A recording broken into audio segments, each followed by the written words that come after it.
한번 인사 한번 할까요? 사랑합니다.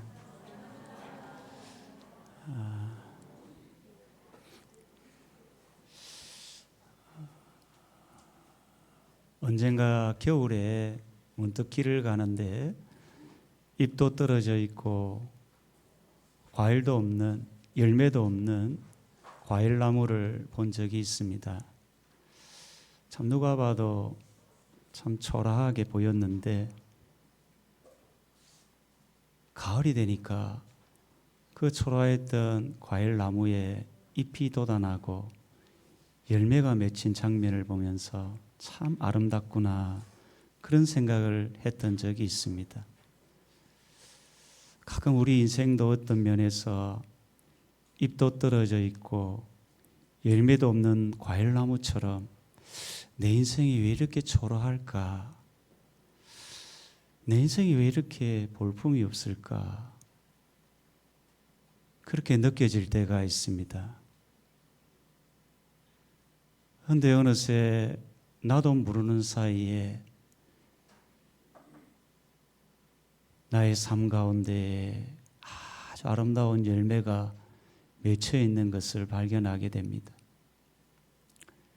남들이 보더라도 참 저분은 참 아름답구나, 참 인생을 아름답게 살았구나, 그런 분들이 있습니다.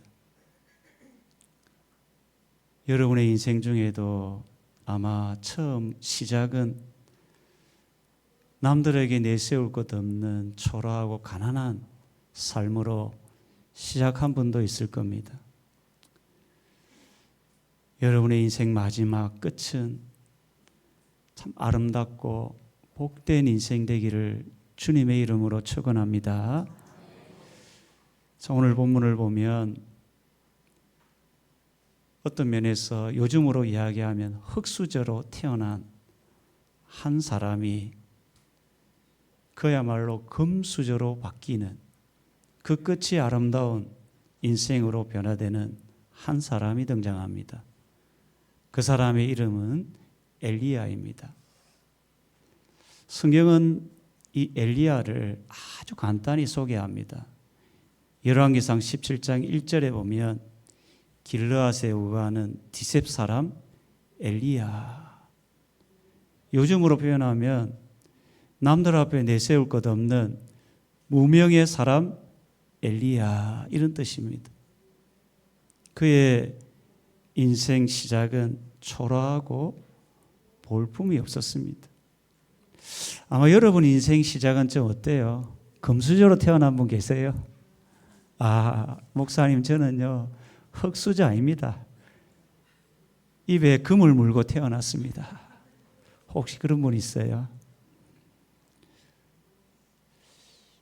아마 여기 계신 분들 대부분이 흙수저처럼 보통의 사람, 무명의 사람으로 인생을 시작했으리라 여겨지는데 엘리야도 그랬습니다. 그런데 엘리야의 인생 끝은 너무 화려하고 영광스럽고 아름답게 끝이 납니다. 오늘 본문 1절을 보면 여호와께서 해오리 바람으로 엘리야를 하늘로 올리고자 하실 때에, 해오리 바람은 아주 강한 바람입니다. 그 강한 바람으로 하나님께서 엘리야를 데려가는 겁니다. 성경에 보면 죽음을 경험하지 않고 죽지 않고 하늘로 승천한 사람이 세 사람 있습니다. 첫 번째 사람은 에녹입니다. 두 번째는 예수님입니다. 그 다음에는 누굴까요? 엘리야입니다. 저는 오늘 엘리야의 이 승천 장면을 한번 상상을 해보았습니다. 하늘에서 불이 활활 타오르는 말이, 불이 활활 타오르는 수레를 끌고 하늘에서 내려옵니다. 지금 성경 이야기하는 겁니다. 뭐 동화에 나오는 이야기가 아니고 하늘에서 불이 활활 타오르는 말이 또 불이 활활 타오르는 수레를 끌고 하늘에서 내려옵니다. 거기에 누구를 태웁니까? 엘리야를 태웁니다. 그러더니 갑자기 해오리 바람, 강한 바람이 불어닥치면서 이 엘리야를 하늘로 데려가는 겁니다. 그걸 누가 봅니까? 엘리사와 주변 선지 생도들이 보는 겁니다. 이야, 어땠을까요? 여러분 상상이 갑니까? 활활 타오르는 말과 수레가 하늘에서 내려와서 여러분을 태웠습니다. 나는 타지도 않습니다. 죽음을 경험하지 않고 하나님께로 가는 겁니다.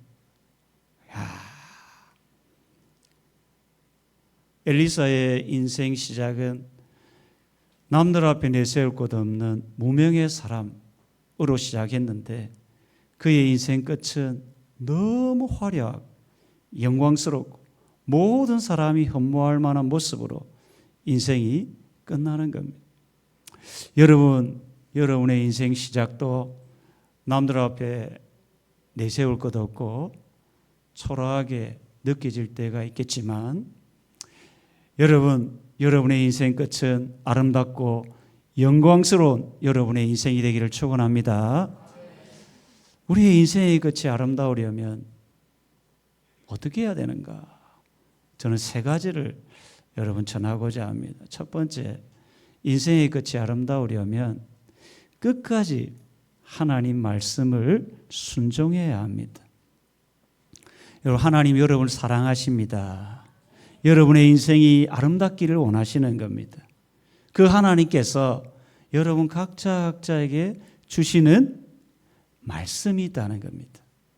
그 말씀에 순종할 때 잎도 떨어져 있고 열매가 없는 나무에 열매가 확 열리듯이 우리 인생이 아름답게 변화됨을 여러분 믿으시길 바랍니다. 엘리야가 처음 하나님의 말씀을 들었던 내용은 이런 겁니다. 곧 비와 이슬이 내리지 않을 텐데 너는 그리 시냇가에 숨어 있으라고 합니다. 그러면 까마귀가 너에게 와서 먹을 걸 줄 거라고 이야기합니다. 여러분, 그리 시냇가에 숨는 것도 힘든 일인데 까마귀는 성경에 보면 부정한 새입니다. 부정한 새가 자기를 먹인다. 이거 순종하기 힘든 거거든요. 그런데 엘리야의 신앙 시작은 하나님 말씀에 순종함으로 그의 신앙이 시작됩니다. 오늘 본문은 이제 엘리야의 인생 마지막 부분을 기록하고 있는 내용입니다. 이 마지막 부분에도 엘리야가 어떻게 하나님의 말씀에 순종했는지를 자세히 기록하고 있습니다. 자, 오늘 2절을 보면 참 눈에 독특하게 제 눈에 확 띄는 표현이 있습니다. 여러분 밑줄을 긋는다면 어디에 긋겠습니까? 저는 여호와께서 나를 베델로 보내시느니라.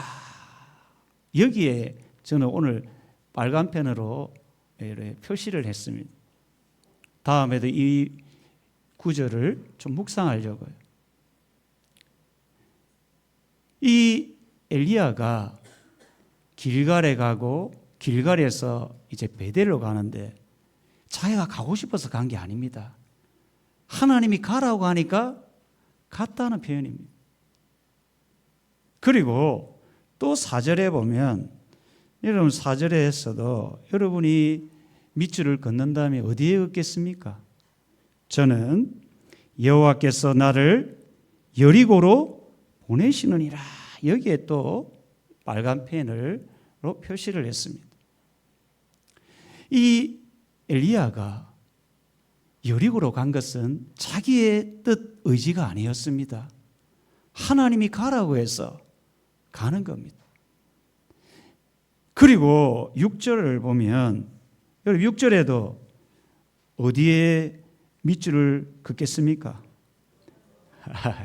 이제 눈치를 다 챘네요. 6절에 봐도 여호와께서 나를 요단으로 보내시느니라. 그러니까 엘리야가 길갈에 간 거나 베델에 간 거나 여리고에 간 거나 요단에 간 것은 자기의 뜻이 아니라 하나님께서 가라고 해서 순종해서 간 겁니다. 여러분 이곳에 왜 왔습니까? 여러분 구미 제자교회에 왜 왔습니까? 하나님이 보내서 온 줄로 믿으시길 바랍니다. 그게 신앙인 겁니다. 남들이 가래서 온 게 아니라는 겁니다. 엘리야는 시작도 하나님 말씀에 순종해서 시작했고 이제 인생 마지막도 하나님의 말씀에 순종해서 이곳까지 오게 된 겁니다. 사실 우리가 신앙생활을 하다 보면 하나님 말씀 중에는 순종하기 쉬운 말씀도 있습니다. 그런데 때때로 이거는 정말 순종하기 힘든 말씀들이 있습니다. 그 중에 하나가 원수를 사랑하라. 잘 아시네요. 그런데 이게 정말 부담스럽고 어려운. 그래 제가 오래전에 남자 집사님 신방을 했던 적이 있습니다. 이분은 참 신앙생활을 잘했던 분입니다. 그런데 친형과의 관계가 너무 안 좋았던 거예요. 어릴 때부터 형한테 맞고 자란 겁니다. 그러니까 그 상처가 어른이 되어서도 이게 회복이 안 되는 겁니다. 자고 일어나면 형이 자기를 때리는 거예요. 그게 너무 커서 신앙생활은 잘한 것 같았는데 어느 순간에 형만 생각하면 뭐가 올라옵니까? 우라통이 올라옵니다. 그 상처가 신앙생활에 걸림돌이 된 겁니다. 그런데 어느 날 목사님께서 원수를 사랑하라는 말씀을 하는 겁니다. 그러니까 마음이 탁 닫혀버렸습니다. 왜요? 형 때문에. 도저히 그것은 순종할 수가 없었던 겁니다. 그래서 1시간 내내 듣기 싫은 소리를 듣는 표정을 하고 귀를 닫고 예배를 드린 겁니다.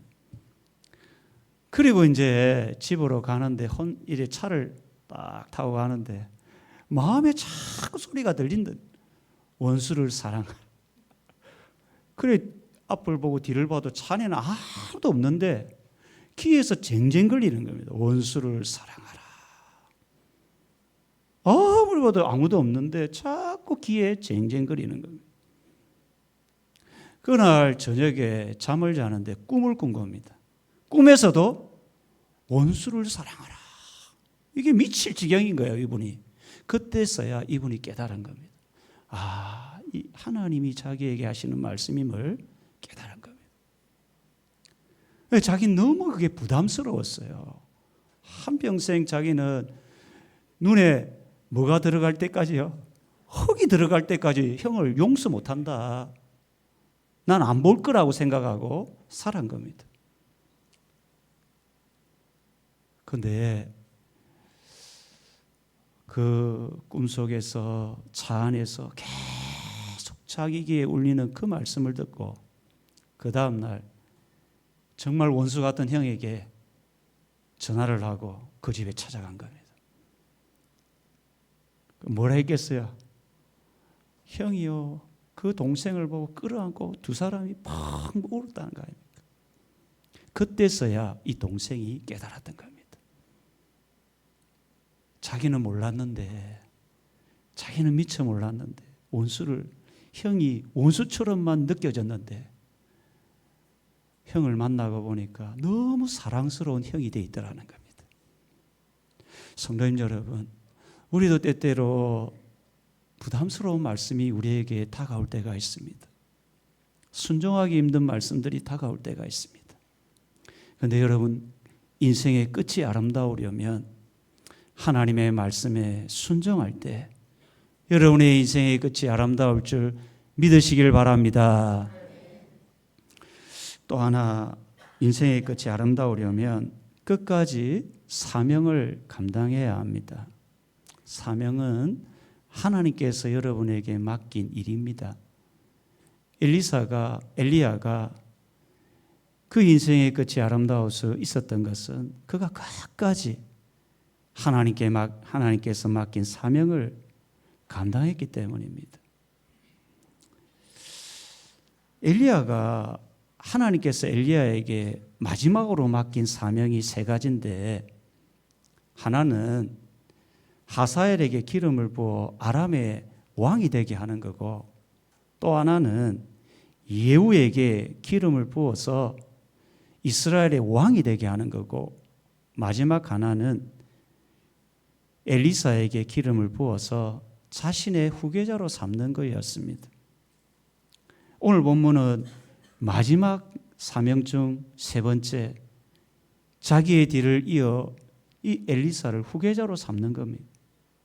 이 사명 하나를 이제 감당하는데 어떻게 하냐면, 가장 먼저 열왕기하 19장 19절에 보면 엘리사를 찾아갑니다. 엘리사가 엘리야를 찾아온 게 아니고 엘리야가 하나님의 말씀을 듣고 바로 그 사명을 감당하고자 엘리사를 찾아갑니다. 그리고 그때부터 엘리사와 엘리야는 아름다운 동행을 시작합니다. 참, 여러분 인생 가운데도 이런 아름다운 동행이 있기를 바랍니다. 참, 엘리사와 엘리야는 정말 아름다운 동행을 시작합니다. 그리고 엘리야는 이제 엘리사에게 후계자 수업, 신앙 교육을 하게 됩니다. 그게 뭐냐면 엘리사를 데리고 네 장소에 가게 됩니다. 그게 길갈, 베델, 여리고, 요단입니다. 이 네 곳은 이스라엘 역사에서 너무나도 중요한 역사적인 장소, 하나님의 놀라운 역사와 기적이 있었던 장소가 길갈, 베델, 여리고, 요단이었습니다. 이 장소, 이 역사적인 장소를 하나님의 인도하심을 따라 엘리야가 엘리사를 데리고 갑니다. 첫 번째 장소는 어디입니까? 길갈입니다. 여러분, 길갈이 어떤 곳인지 압니까? 가나안 정복을 위해서 요단강을 건넌 뒤에 가장 먼저 이스라엘 백성들이 정착한 곳이 어딜까요? 길갈이었습니다. 이 길갈에서 이 요단강에서 건져온 12돌을 세우고, 그때 하나님께서 말씀하는 두 가지의 명령이 있었습니다. 하나는 할례를 행하라 하고 유월절을 지키라고 합니다. 지금 전쟁을 앞두고 남자들이 할례를 행하면 어떻게 됩니까? 할례는 요즘으로 이야기하면 포경수술입니다. 여러분, 포경수술 아시죠? 참 민망한 이야기를 제가 지금 하고 있는데, 포경수술을 하면 남자들이 전쟁할 수 있을까요? 없을까요? 못하는 겁니다. 여러분, 지금 전쟁을 앞둔 이스라엘 백성들에게 할례를 행하라, 유월절을 지키면 전쟁을 못하는 겁니다. 자칫하면 가나안 족속에게 위험한 일을 당할 수 있는, 죽임을 당할 수 있는 상황인데, 하나님은 할례를 행하라, 유월절을 지키라, 순종하기 힘든 상황에서 어떻게 합니까? 이스라엘 백성들은 그곳에서 할례를 행하고 유월절을 지킵니다. 무슨 말입니까? 왜 길갈에서 엘리야는 이 엘리사를 길갈로 데려갑니까? 믿을 수 없는 상황, 하나님을 믿고 선지 사역을 감당하라는 겁니다. 이것을 길갈에서 엘리사의 교육을 시키는 겁니다. 두 번째로, 이 엘리야가 엘리사를 데려간 장소가 어디입니까? 베델입니다. 베델은 야곱이 하나님을 만난 장소입니다. 이제 엘리사가 선지자의 사역을 감당할 때 정말 중요한 하나가 있다면 뭡니까? 하나님을 인격적으로 만나는 겁니다. 여러분, 신앙생활 가운데에 하나님을 인격적으로 만나지 못하면 아무것도 못하는 겁니다. 이 역사적인 장소, 야곱이 만난 하나님, 그 하나님의 장소 베델에서 이제 엘리사를 데려가서 훈련합니다. 이 베델에서 하나님이 뭐라고 합니까? 내가 어디로 가든지 내가 너와 함께하고 너를 지켜주겠다고 약속한 장소가 이 베델입니다. 이곳에 가서 엘리사는 엘리야를 통해서 선지 사역을 통해 이 역사적인 베델에서 앞으로 하나님을 만나고 하나님의 약속을 붙들고 살아가다는 교육을 받게 되는 겁니다. 세 번째 장소는 어디입니까? 여리고입니다. 여리고는 가나안 정복 전쟁 중에 가장 먼저 승리한 장소입니다. 어떻게 승리합니까? 이스라엘 백성들의 능력과 지혜가 아닙니다. 하나님의 능력으로 승리한 장소, 역사적인 장소에서 엘리야는 엘리사를 가리킵니다. 하나님을 믿고 살아가면, 순종하면 승리할 거다. 이 교육을 시키는 겁니다. 그리고 네 번째 장소는 어디입니까? 요단입니다. 요단은 어떤 장소입니까? 강물이 범람할 때 하나님께서 물을 갈라서 마른 땅처럼 걷는 장소가 요단강입니다. 그 역사적인 기적의 장소를 엘리야와 엘리사가 함께 가면서 기적을 목격하는, 다시 한번 하나님을 믿고 이 기적의 장소에서 하나님을 믿고 살아가도록 이곳까지 인도하는 겁니다. 엘리야는 지금 마지막 엘리사, 자기의 뒤를 이을 후계자로 엘리사에게 사명, 신앙훈련을 하고 있는 겁니다. 끝까지, 마지막 순간까지 엘리사가 하나님의 사역을 감당하도록 자기가 맡긴, 하나님께 맡은 사명, 그것을 감당하는 겁니다. 죽음의 순간까지. 자, 저는 여기서 여러분이 죽음의 순간까지 감당해야 될 사명이 무엇인가? 여러분이 죽는 순간까지 여러분이 감당해야 될 사명 하나가 있다면 무엇일까? 저는 자녀를 신앙 안에서 교육하는 거라 생각이 됩니다. 엘리야가 엘리사에게 신앙 교육을 한 것처럼 이 믿음의 세대가 자녀들에게 마지막까지 해야 될 사명 하나가 있다면 믿음의 유산을 자손들, 후손들에게 남겨주는 것임을 여러분 믿으시길 바랍니다. 뭘 남겨야 됩니까? 어떤 신앙을 남겨야 됩니까? 어떻게 우리가 자녀들에게 신앙을 남길 수 있습니까? 이 엘리야가 엘리사를 데리고 간 네 곳의 장소를 생각해 보십시오. 믿음의 역사가 있고 기적의 역사가 있고 하나님의 만남이 있는 그곳에 엘리야가 엘리사를 데리고 간 겁니다. 여러분이 지금 여러분의 자손들, 자녀들을 데려가야 될 장소가 어디입니까? 첫 번째는 교회입니다. 지금 믿음이 없는 자녀들을 교회로 인도하시기를 바랍니다. 또 하나가 있다면 기독교 유적지를 가능하면 시간이 될 때마다 찾아가면 좋습니다. 우리 한국 지역에도 정말 좋은 기독교 유적지가 많습니다. 시간이 될 때마다 자녀들을 데리고 서울에는 이 외국인 선교사님들의 묘원이 있습니다. 양화진에. 그런 곳에 가는 겁니다. 저 여수에는 손양원 목사님의 애양원이 있습니다. 곳곳마다 기독교 유적지가 있습니다. 함께 가서 우리 앞서 믿음의 길을 걸어갔던 그 사람들의 신앙을 듣고 배우는 그런 시간을 여러분 가지시기를 주의 이름으로 축원합니다. 마지막 하나, 인생의 끝이 아름다우려면 끝까지 하나님의 능력을 구하며 살아야 합니다. 참, 우리 인생의 끝이 아름다우려면 우리 힘으로만 안 됩니다.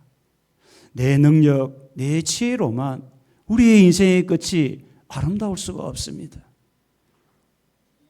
여러분, 하나님의 능력을 구하며 살아가기를 바랍니다. 오늘 엘리야가 하늘로 올라가기 전에 마지막으로 엘리사에게 이야기합니다.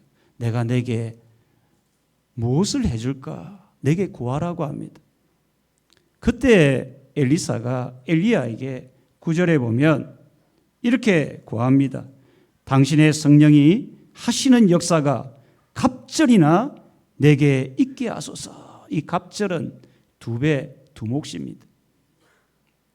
자, 여기 이 엘리사가 엘리야에게 구한 이 내용은 2가지의 의미가 있습니다. 하나는 자기를 후계자로 삼아달라는 의미가 있고, 또 하나는 엘리야의 능력에 그야말로 갑절을 내게 달라는 의미도 있습니다.